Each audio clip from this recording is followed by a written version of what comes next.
Good afternoon again, ladies and gentlemen. We're back with a second briefing. This time, in addition to Ben Rhodes, the Deputy National Security Advisor to the President for Strategic Communications. Ben Rhodes, Special Deputy National Security Advisor to the President for Strategic Communications. I have David Lipton, who is a Special Assistant to the President for International Economic Affairs, who will talk with you about, there's been stories written about what developments there might be in terms of aid towards the countries in North Africa that are in a democratic transition, and David can address that for you. I'd also like to I think it's been made clear to you that this is originally we had talked about embargoing this briefing. It is now, the embargo is lifted, it is on the record, on camera. The only thing that I ask is that we don't, because Ben and I are back up here again, that Ben already did the full briefing with Mike McFaul on the President's bilat with President Medvedev, and covered a lot of ground. So let's try to keep this tight and focused. Ben and I are here and can answer questions that David can't, but let's try to get through this with dispatch. And I turn this over to David. Thank you very much, Jay. I'd like to talk with you about what the G8 is going to be doing here in Deauville on the Middle East and North Africa, which I'll occasionally refer to as MENA region.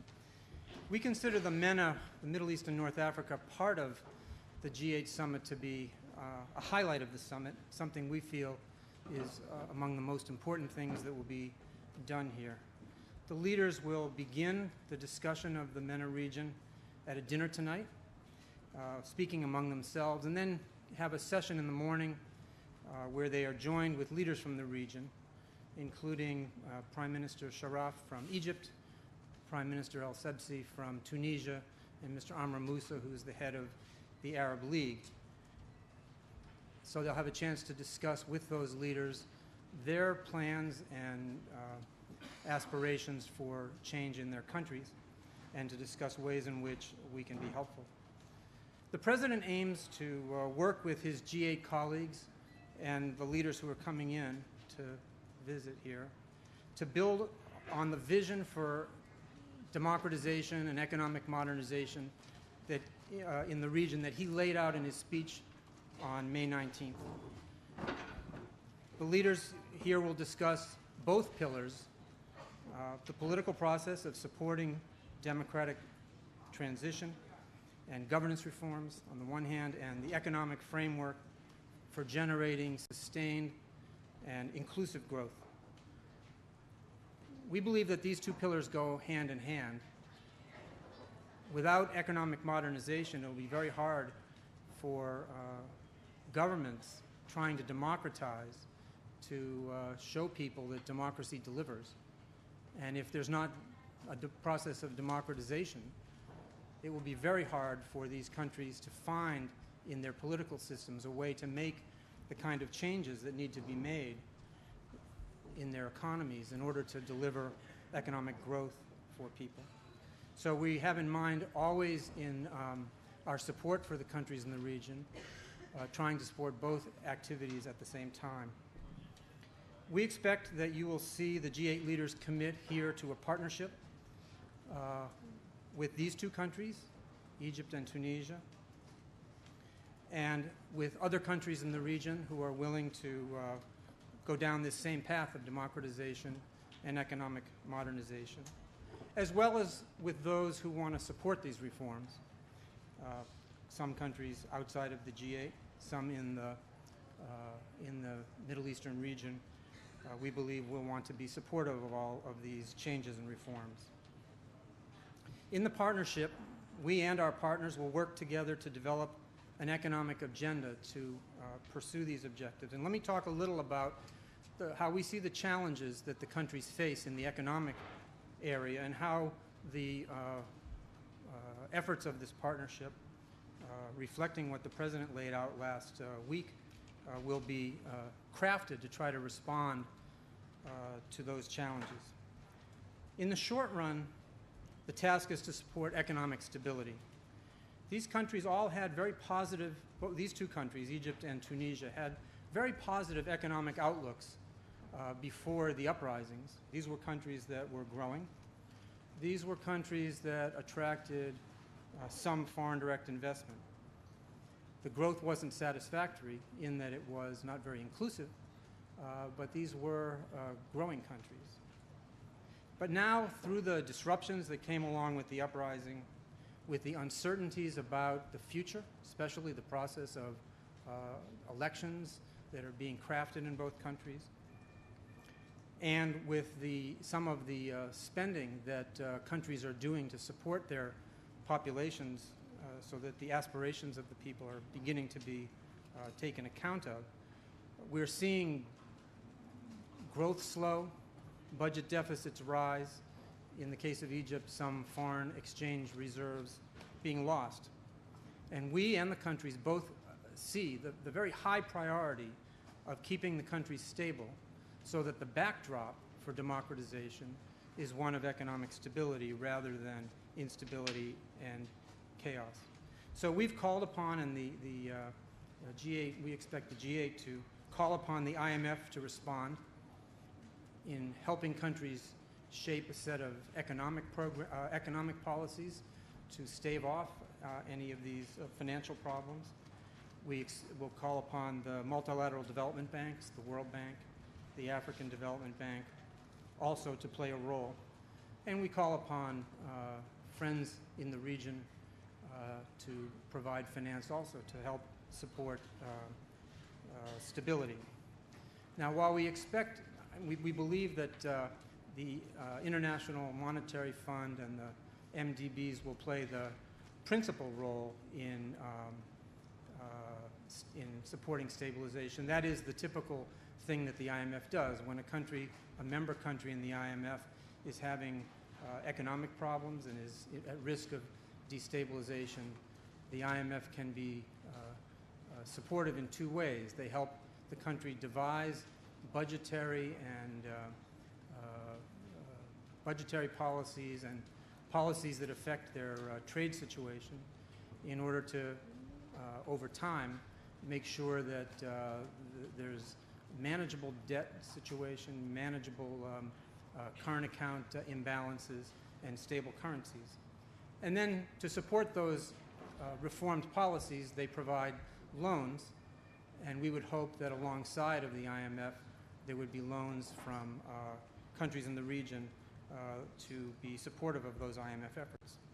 So while we expect that the IMF approach will take care of the problem of stabilization in the short run that Egypt and Tunisia face in the short run, we also are willing to play a role ourselves. The President laid out in his speech last week that the U.S. will provide some debt relief in the form of a debt swap. That comes to the tune of we will ask Congress to support the appropriation that's required to allow us to relieve Egypt of $1 billion worth of its debt service to the United States. We expect that would come over a period of 3 years. It would be in support, therefore, of democratically elected governments over the next period. And what we would do is, instead of Egypt repaying us the dollars that they owe, we would relieve them of that burden, but instead ask them to swap those obligations and put some local currency into a fund that could be used domestically for a mutually agreed upon set of purposes. We will be looking at ways to design that so that it is supportive of job creation and therefore of inclusive growth in Egypt. The President also announced a $1 billion loan guarantee. That would be something provided by OPIC, which is in the business of providing such guarantees. And it would help Egypt at this time when it's difficult for them to access international capital markets, and at a time when their borrowing costs are elevated because of the uncertainties around Egypt's economy. It would help them borrow at a more reasonable cost and fund some of the expenditures that they have at this difficult time. And we would hope that we will structure that so it is helping them to finance their infrastructure budget. OPIC will also provide $2 billion in investment guarantees for private and public-private partnerships in the region. Now, those were things that the President announced. We expect that in the course of this weekend that the Europeans will themselves answer the call that the President has made for others to join us in helping the region.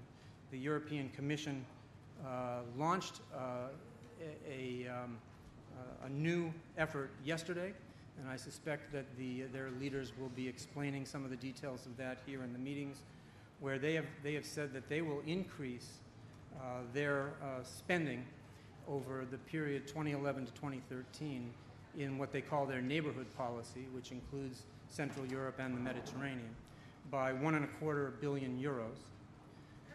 And that in addition to that, that the European Investment Bank, which is a public sector pan-European institution, would provide $1 billion for investment in the region over that same time period. So we feel as though our efforts are being echoed now by our European partners, and all of this will help strengthen the stability of Egypt and Tunisia, something that we think is important. Now, in the longer run, the task is to build economic opportunity. As I said before, while Egypt has grown, Egypt's growth has been over 5% on average for the last 15 years. But there's certainly a sense in the country that the reforms that led to that growth have really not benefited the population very broadly. That's because it's a country that has a very controlled and state-oriented economy with controls and trade protectionism that led to the sense that the elites were able to be the main beneficiaries of growth. The economics of the situation was that state-controlled and state-dominated industry tend not to create many jobs because they're only producing for a domestic economy that has limited purchasing power at any point in time. Egypt, to maintain those state industries, has had a very protectionist international trade regime. In the ranking of 139 countries from least protectionist to most protectionist, Egypt ranks 118th. The lack of having this competitive environment where the country can trade has led to very high youth unemployment, very high unemployment, and that has fed the disenchantment that led to this uprising. More broadly this is a problem broadly across the region, where there are 4 million young people who enter the labor force every year. So we want to see a program of economic modernization that brings down the controls on that protects state and elite-run industry and opens up the economy to competition and trade so that there can be job creation in small enterprises, job creation in enterprises that are set up by foreign direct investors. Now, the way that we hope to foster that, as the President laid out in his speech, is mainly through multilateral efforts, mobilizing the efforts of the multilateral development banks, the World Bank, the African Development Bank. But also the President called for, and I think we will see the G8 get behind an effort to refocus the European Bank for Reconstruction and Development so that it can devote some of its present resource base to helping Egypt in the short run. Egypt is already a non-borrowing member of the European Bank for Reconstruction and Development. We aim to change that and to channel some funds to helping Egypt, but in time to turn the EBRD into a bank for transition in a broader region so that the bank can be supportive of reforms in the Middle East and North Africa as it was in Central Europe. This is a bank that has in its mandate the support for democratization. It is the only one of the international financial institutions that has that mandate. It has a staff that is oriented towards investment in private sector creation, job creation, and private sector development. So we think it is the right institution for that job. Now, another manifestation, as I mentioned, another manifestation of the misdevelopment of countries in the Middle East is the lack of openness to trade. The region has very little non-oil trade. Obviously, some of the countries are mainly oil exporters, but countries like Egypt and Tunisia are not.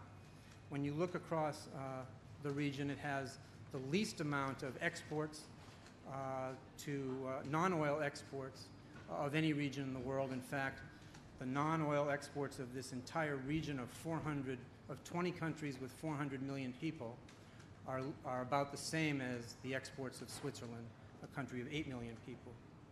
And moreover, this region doesn't trade with one another.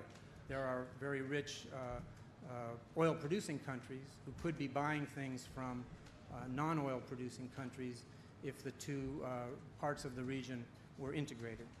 President Obama explained in his speech that we, the United States, will launch a trade and investment partnership with those who are willing to democratize, reform, and open up.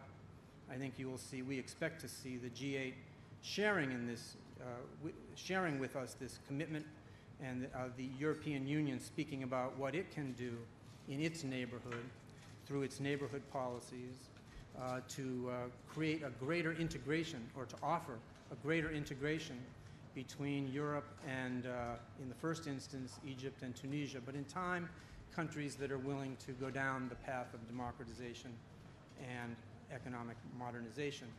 Getting Europe on board with this approach is extremely important because of the proximity of the region to Europe. Europe is a very natural trade partner for the countries in North Africa. So we see engagement as a long-run job. We expect that there'll be fits and starts along the way. We know that it's the people of the region who will choose the path that they want to go down, the way in which they want to democratize and bring about economic modernization. But what we've aimed to do, and what I think you'll see the G8 trying to do, is to light up that path for them, offering cooperation and support for those who want to go in a sensible direction. Let me stop with those comments and see if you want to add anything. Do you want to add anything? Yeah, no, go ahead, Jim. Let's just go ahead and head to questions. Jeff. Thank you. Two questions. The first one for you, sir. It's not. I understand a lot of what you reviewed just now came from the president's speech last week. Can you just be very succinct and clear as to what you're asking the other G8 partners to do, whether with regard to money or with regard to support? And second, a separate question, Ben. Do you guys have a reaction to Libya's latest ceasefire offer? Thank you. First, the G8 meeting of leaders we don't see as a money pledging session.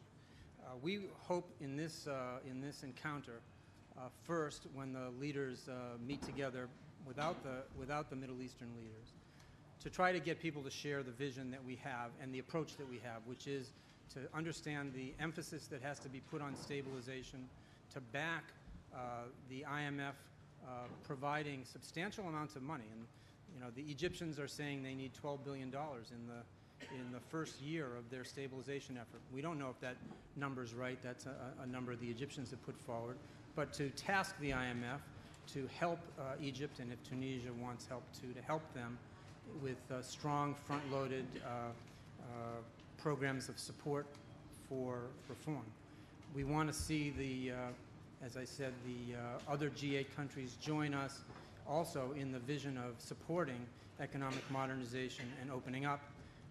And there will be, we think, most important parts of that will be also multilateral. So we will need an effort where the Europeans are absolutely crucial to reorient the European Bank for Reconstruction and Development, because they are major shareholders there, and to make a change in the mandate requires supermajority of votes. In the trade area, of course, trade is bilateral, and for us, it's something for USTR to undertake. But for Europe, it requires the collective action of the European Union to do. And so having a discussion among the Europeans about that all-important subject, I think, is key. in the meetings with the prime ministers of Egypt and Tunisia and the head of the Arab League, we hope to hear from leaders how they have mapped out the process of democratization and how they see the economic challenges, so that we can try to devise approaches in time that will respond to their circumstances. Now, on the money, while this meeting is not about pledging, we are setting in motion here a process that will address the financial questions, the ones that you asked. There will be I believe that we will see a schedule set out for foreign ministers, for finance ministers of this partnership to meet in the course of the summer and the fall in order to take up the specific question: what are the financial needs for stabilization, for economic modernization? What role can be played multilaterally by the international financial institutions, and how will we mobilize additional support, including from the countries in the region who have the resources to play a role and have a distinct interest in the stability of their neighboring countries. Yeah. I'd to your other question, but first, I think it's important to think about what the G8 does to catalyze action. I think there's several points to it. Number one, the G8 can serve as a forum to underscore the commitment of an important segment of the international community to an issue.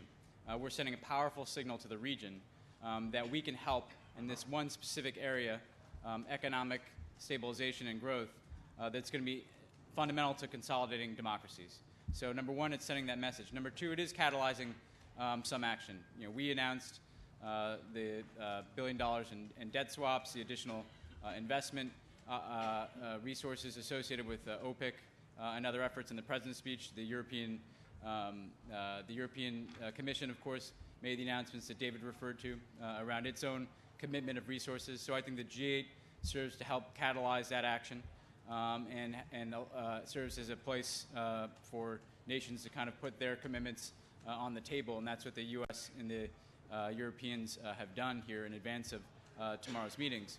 And then third, it's to agree upon a plan of action and to stake out the course that can be taken going forward to get the resources to the Egyptians and the Tunisians, and to do so in a way that makes sure that their economies are reforming and modernizing, and we can use the unique expertise and resources and experiences of the G8 members and, of course, broader European allies and partners to support that. So, again, it's a clear message. It catalyzes resources, and it lays out an action plan.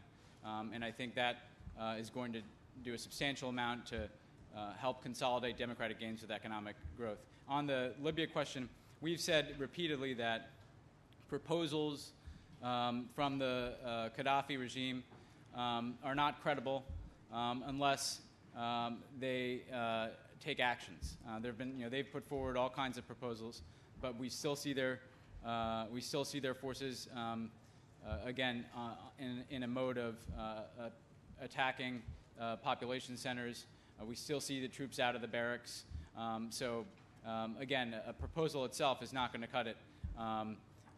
They know exactly what is in that UN Security Council resolution. They're not complying with it, and therefore we're going to continue to be engaged in the effort that we're pursuing with our coalition partners. Chip, could you talk about the president's leadership role in this? Would the Egypt and Tunisia plan be a major issue at this summit if the president hadn't pushed it? How aggressively is he lobbying this, and where does it rank on his list of priorities? I think that this is something actually that the president consulted with and has had conversations with a number of his counterparts about for some time.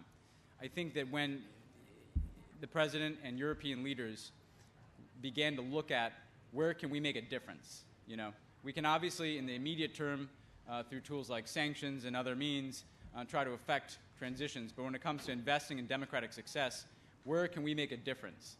The president identified the economic space as one where the U.S. and Europe were uniquely capable of providing expertise, resources, partnership that could, again, consolidate democratic gains through economic growth. And this grew out of the transitions that we studied, and a lot of you asked us about this. And one of the things we learned in reviewing democratic transitions in the past is those nations that are successful almost always needed to have some kind of expanded and broader-based prosperity to show that democracy delivers for its citizens.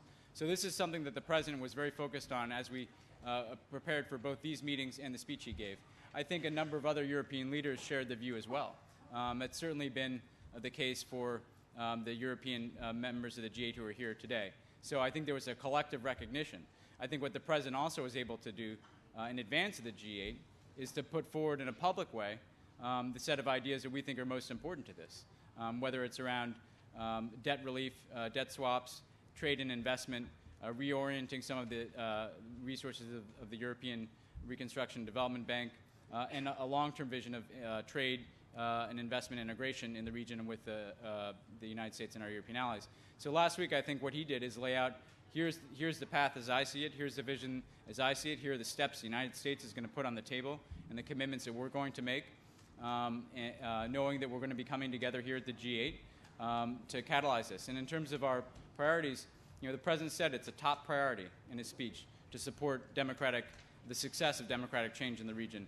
And we believe that this is a fundamental pillar of how you support that democratic success, because statements are important, diplomacy is important, but in the long run, democracy has to have concrete benefits for people. And this is the clearest way to ensure that those concrete benefits follow from democratic transition. Julie? Have you guys discussed in the U.S. and with your European partners about what happens to the assets that you're going to give to Tunisia and Egypt if the democratic transitions there don't take hold, if the elections don't go the way you think they're going to go, or if they don't happen at all? The President made clear in his speech that our support would depend upon countries going forward with democratization and economic modernization. Now, in the U.S. we have various ways to examine bilateral support to make sure that those conditions will be, that situation will be satisfactory. The International Monetary Fund has a different set of procedures.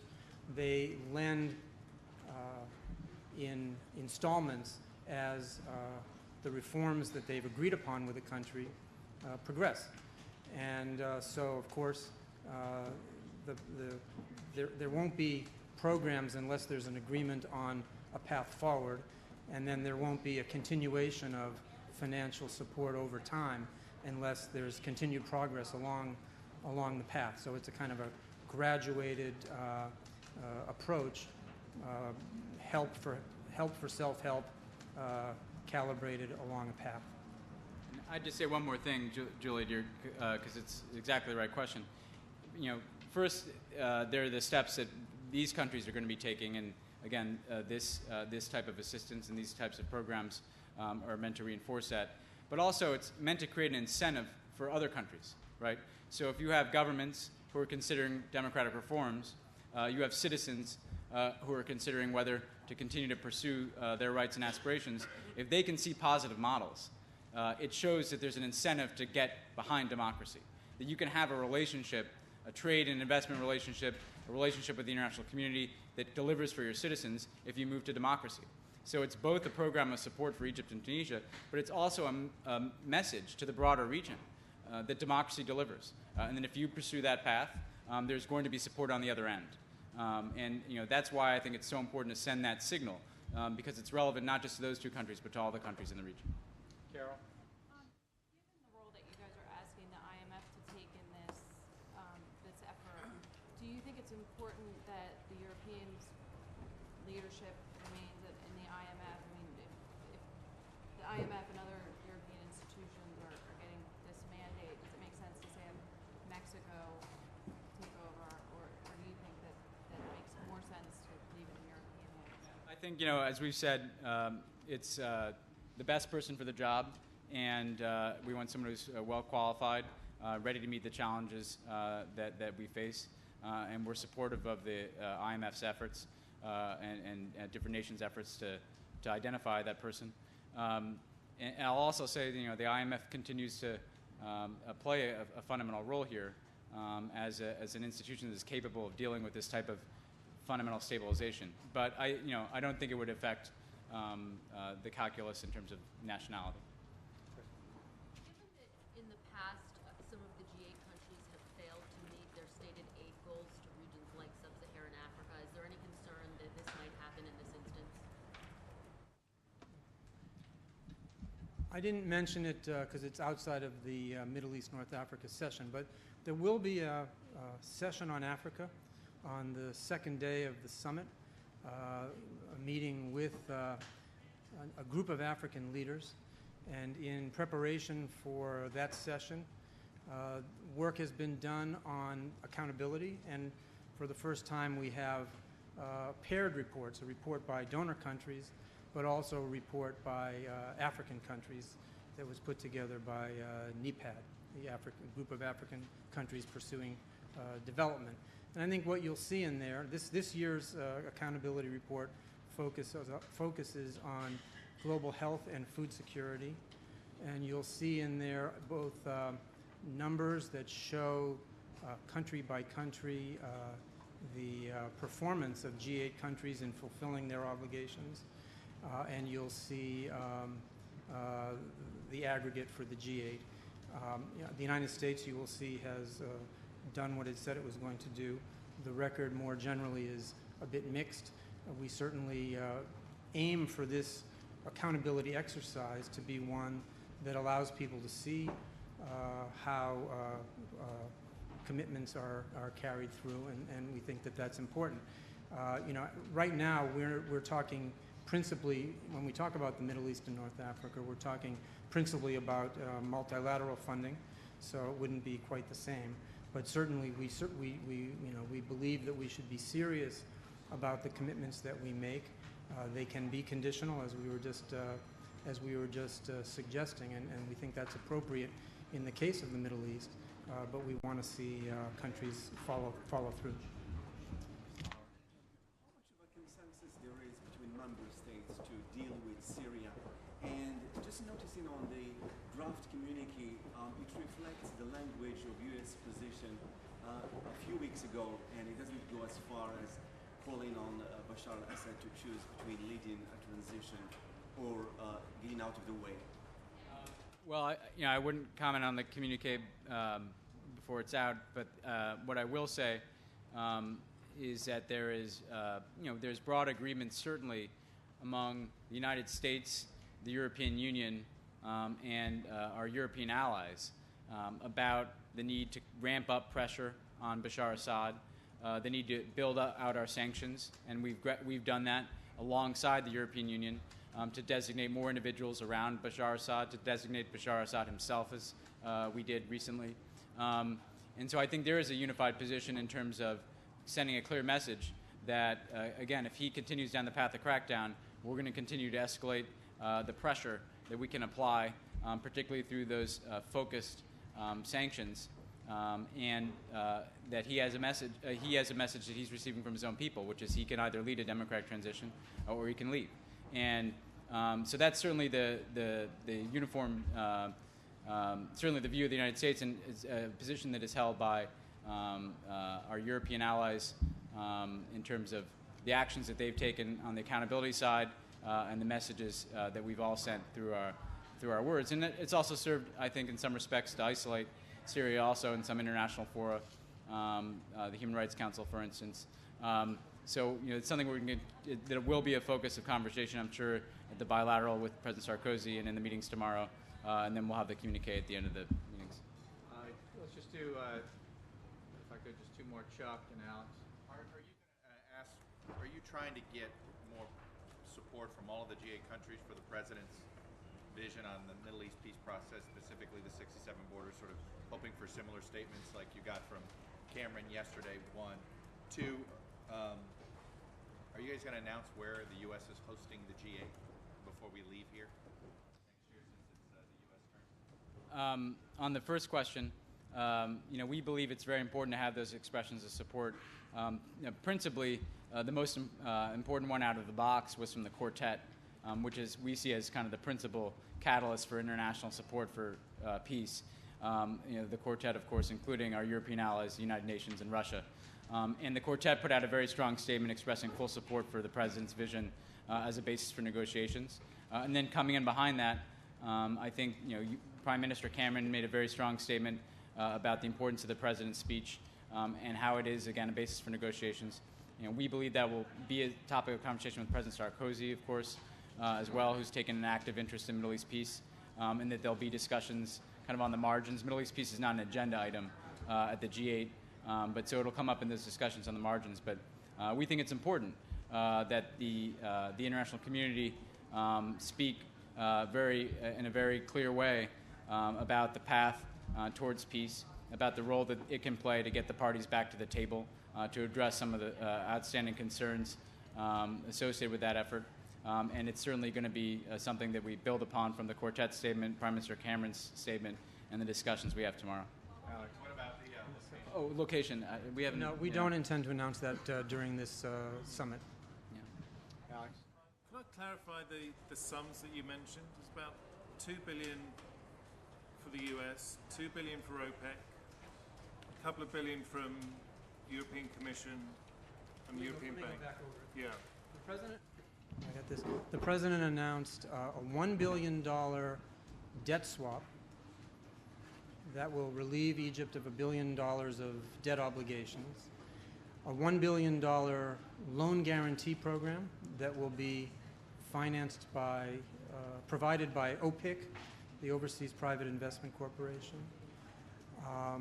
Those are both for Egypt, and $2 billion of investment guarantees that can be for private or public-private partnership investments for the region, but they will be largely in Egypt and Tunisia.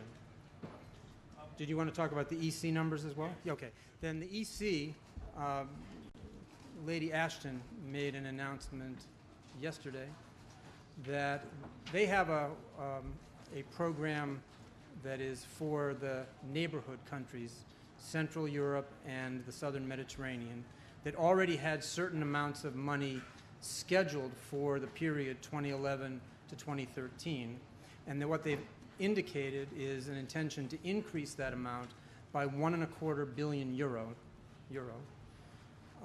and that's money to be that they intend to spend over the period 2011 to 2013. Now, some of it will be in Central Europe, but they intend now, with what's going on in the Middle East, to have heavy emphasis on North Africa. They've also announced that the European Investment Bank, which is a public institution, a pan-European institution, will increase the amount of its investments in North Africa by €1 billion. And when will money start getting to these countries? And so do you have a total sum that you're looking for? How much, do you have a round figure of what you're looking for to use from the region? Well, the truth is that the total sum is something that awaits some discussion between, in the case of Egypt and the IMF. One has to understand the scope of the stabilization challenge in order to do that. And then the multilateral piece will be determined and the bilateral piece is added to it. So I think that it's premature to talk about a total amount with a year-by-year phasing, but this will be refined in the course of the coming couple of months. There'll be, as I said, there'll be a finance ministry group that will discuss this, and finance ministers themselves will discuss it when they next meet. And by that point, the IMF action plan will have been refined, and the bilateral, how the bilateral monies fit in with that will be refined, but we don't really have that yet. Because Tunisia asked for the same amount of money as Egypt said needs 12 billion. Does Tunisia come up with a sum like that?